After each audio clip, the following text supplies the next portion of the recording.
Terima kasih Anda masih bergabung bersama kami. Sebelum saya lanjutkan perbincangan bersama Mas Bima, kita akan simak terlebih dahulu pergerakan dari IHSG di pukul 9 lebih 3 menit atau 3 menit pasca pembukaan sesi 1 hari ini. Sejauh ini bergerak melemah pemirsa pasca kemarin ditutup menguat di atas 1%. Untuk IHSG melemah 0,65% di level 6.156,479. 5 top gainers saat ini ada DSSA, Kuas, Visimeds, kemudian juga ada Gudang Garam. Top losers ada TPIA, Cuan, AMMN, Brand, dan juga BRPT. 5 saham ataupun beberapa saham yang nampaknya kemarin menjadi top gainers tapi di perdagangan di pagi hari ini, di perdagangan C1 masuk ke dalam jajaran top losers ya. Bahkan BBCA juga kita kemudian dapat lihat sempat masuk ke jajaran top losers. Pergerakan sektoral, sektor kesehatan memimpin penguatan dengan penguatan 1,26%. Dan basic industries melemah paling dalam sejauh ini, melemah 2,14%. Kemudian setelahnya ada sektor infrastruktur dan juga sektor transportasi yang melemah masing-masing 1,34% dan 1,17%. Dan berikutnya pemirsa kita akan lihat pembukaan dari bursa-bursa utama Asia di pagi hari ini. Ya, untuk Nikkei 225 dibuka menguat 2,14% di level 68.160. HSI Singapura dibuka menguat 0,74% di level 5.135. Hang Seng Hong Kong dibuka melemah 0,33% di level 25.953. Sementara Kospi Korea tutup.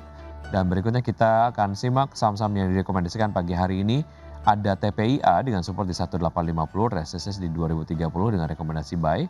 Bufa dengan support di 800, resistance di 930. AMMN dengan support di 3600, resistance di 4500. Telkom dengan support di 2910, resistance di 3100. Seluruh saham direkomendasikan buy pagi hari ini. Baik, kalau kita lihat pelemahan sejauh ini ada TPIA, AMMN, dan juga Telkom ya. Tadi sempat masuk ke top gainers. Sejauh mana ini kemudian dapat dimanfaatkan untuk bisa kemudian masuk sesuai dengan rekomendasi Anda, Mas Bima, dengan harga yang menarik. Saat ini harga terakhir menarik untuk bisa dimasuki atau masih menunggu pelemahan berikutnya untuk 3 saham tadi? Kita ke TPIA terlebih dahulu, Mas Bima.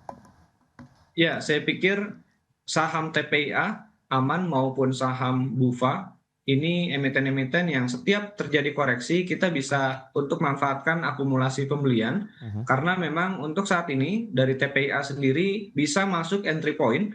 Ya, saat ini sudah di bawah level 1900, bisa kita manfaatkan selama masih ada di area di atas level stop loss-nya 1800 sampai 1850. Ini area bisa kita jadikan sebagai level stop loss. Selama masih di atas level tersebut, kita bisa akumulasi pembelian. Target saya untuk TPIA ini ada di level 2300, dan untuk investor yang ingin mengakumulasi silakan bisa mempertahankan saham TPIA ini bahkan sampai di akhir bulan Juni ini. Oke, baik TPIA dengan rekomendasi buy dan seperti juga resistance tadi kita sudah sampaikan. Bufa seperti apa Mas Bima? Ya, untuk saham Bufa ini juga salah satu saham yang cukup menarik secara pola teknikal. Sudah ada pembalikan arah, level entry-nya di area sekitar 835. Target dari saya ini di level 930 dengan level stop loss di level 800. Antara risk reward-nya memang 11% berbanding dengan minus 4%. Sehingga ini bisa diatur nanti teman-teman investor untuk bisa disesuaikan dengan strategi masing-masing. Dari Bufa kita bergeser ke Aman Mineral, seperti apa rekomendasi dan juga analisisnya Mas Bima? Baik, saham aman selain daripada sisi teknikal yang sudah cukup rendah dari sisi harga, juga dari sisi kekuatan fundamentalnya juga sangat baik ya dari sisi rilis laporan keuangan terakhirnya. Entry point untuk saham aman ini di level 3890, dan target untuk saham aman ini di level 4500 atau memiliki potensial rewardnya ini sekitar 16% atau potensial profitnya. Dan level stop loss-nya itu di 3.600 atau potensial loss-nya bisa sekitar minus 7% jika melakukan pembelian di harga 3.890. Baik, fundamental yang dinilai menarik dari Aman apakah berlaku sama untuk Bufa dan juga TPIA? Atau secara spesifik Anda melihat ada concern lain terkait dengan fundamental Bufa dan juga TPIA?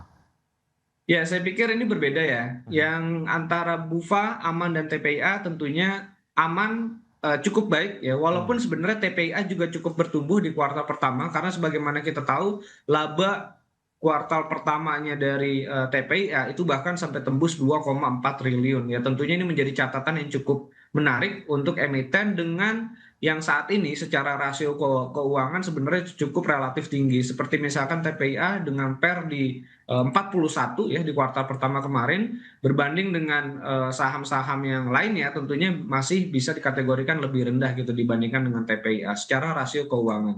Baik, kita ke Telkom. Oke, untuk Telkom ini juga salah satu emiten yang cukup menarik saya lihat ya dari sisi penurunan pada saat terjadi penurunan market memang Telkom salah satu juga yang cukup defensif saya pikir. Ini target pembelian di level 2.950 dengan target penguatan di 3.100 dengan level stop loss di 2.910. Paling tidak untuk saham Telkom ini kita bisa coba pantau dalam 1 sampai 2 pekan ke depan. Baik, saham-saham yang direkomendasikan pagi hari ini dari Mas Bima ada TPIA, BUFA, kemudian juga AMMN dan juga Telkom. Saya ingin bergeser sedikit ke satu bahasan yang nampaknya ini menjadi concern dari pelaku pasar. Saya ingin mengetahui point of view dari Anda terkait dengan pernyataan dari Menteri Keuangan Purbaya Sadewa terkait dengan volatilitas dari rupiah terhadap dolar Amerika Serikat yang kemudian terus menunjukkan tren melemah. Disampaikan oleh Menteri Keuangan bahwa ada anomali walaupun kemudian tidak dilanjutkan apa sebetulnya anomali tersebut. Pelemahan kemudian tetap terjadi di tengah fundamental ekonomi yang masih disampaikan stabil lah. Bagaimana Anda melihat ini, pelaku pasar melihat ini, apakah ini mengindikasikan sesuatu sebetulnya Mas Bima? Ya, yang bisa saya tangkap ya salah satu poin terkait dengan perekonomian kita itu terkait dengan kepercayaan investor terhadap perekonomian Indonesia. Saya pikir memang kalau kita bercermin terhadap emiten-emiten kita sungguh luar biasa pertumbuhan labanya bahkan masih dikatakan kategori yang sangat baik. Laporan-laporan dari sisi makro kita juga tidak ada yang menunjukkan bahwa ada arah yang negatif gitu. Jadi kalau dikatakan oleh menteri kita bahwa ada anomali, ini justru memang ada faktor di luar hal itu gitu, yaitu adalah masalah kepercayaan. Bahwa ya sekarang tidak hanya kita dari sisi domestik yang menilai penurunan IHSG kita saja bukan karena memang kinerjanya yang menurun gitu, tapi karena masalah efek ketidakpercayaan. Hmm. Ada penurunan bobot, penurunan rating, saya pikir dampaknya juga bisa terlihat dari pelemahan rupiah yang memang ini sungguh luar biasa gitu ya. Sudah dilakukan percobaan untuk bisa menahan, bahkan untuk bisa diturunkan, tapi tidak berhasil juga. Nah ini menurut saya faktornya justru yang sangat penting sekali perlu diperhatikan yaitu adalah masalah kepercayaan. Ini yang harus ditingkatkan sesegera mungkin karena pelemahan nilai rupiah kita ini sudah berlangsung cukup lama. Ya, saya katakan ini bisa berlangsung cukup lama dan kalau ini masih akan terus terjadi, tentunya akan ada pergeseran dari sisi strategi maupun taktik bukan hanya kita yang di domestik, melainkan juga investor asing karena tentunya investor asing sangat memperhatikan nilai tukar sebagai salah satu resiko juga untuk mereka. Baik, dari point of view Anda justru findings-nya adalah volatilitas nilai tukar rupiah terhadap dolar Amerika Serikat lebih dipengaruhi oleh kepercayaan investor terhadap fundamental ekonomi Indonesia. Walaupun memang secara data begitu tidak ada kemudian concern-concern yang kemudian membuat Anda mengkhawatirkan fundamental ekonomi Indonesia. Tinggal meningkatkan kepercayaan dari investor sendiri terhadap ekonomi Indonesia begitu ya, kurang lebih Mas Bima. Baik. Kita ke analisis terkait dengan pergerakan IHSG. Tadi kita lihat masih melanjutkan pelemahan. Bagaimana analisis Anda dan proyeksi IHSG di perdagangan hari ini, Mas Bima?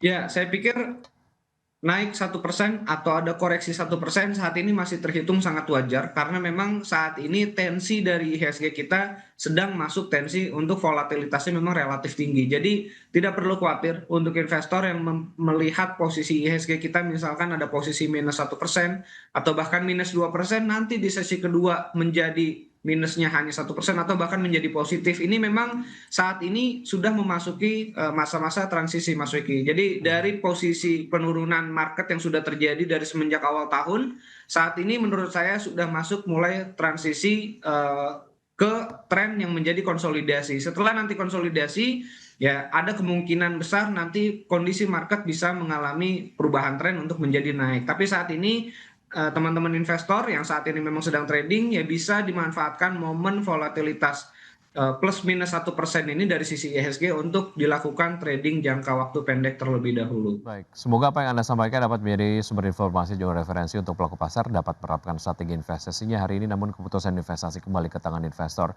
Mas Bima, terima kasih sudah bergabung sama kami. Sukses selalu, sehat selalu untuk Anda Mas Bima. Sampai jumpa. Ya, terima kasih. Selamat pagi Mas Wiki. Selamat pagi.